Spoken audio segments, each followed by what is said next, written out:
A long time ago, in a far land of metal, there was a kingdom of electrons.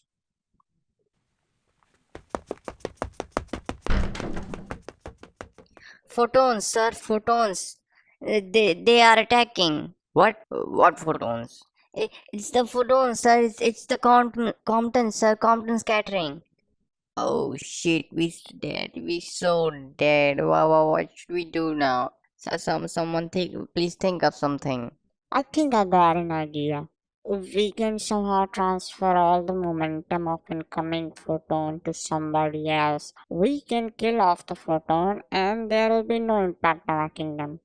Are you saying you will sacrifice one of us to save this kingdom? I'll be honored to do so, but I gotta take a shit, I can't do it. So what's the plan? Oh, wise one, explain it to me. It's the momentum.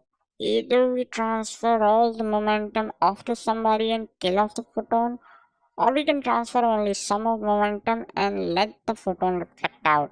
Either way, kingdom will be saved, but somebody gotta go. Okay, but you are new around here. You gotta go. But I gotta take a shit. Why don't you send this stupid old man out of here instead of me? It's his stupid idea. This is more or less what Compton scattering is. No, not really. Electrons don't have legs and stuff, or do they? So this Compton scattering is a collision between a photon and a loosely bound electron of an atom.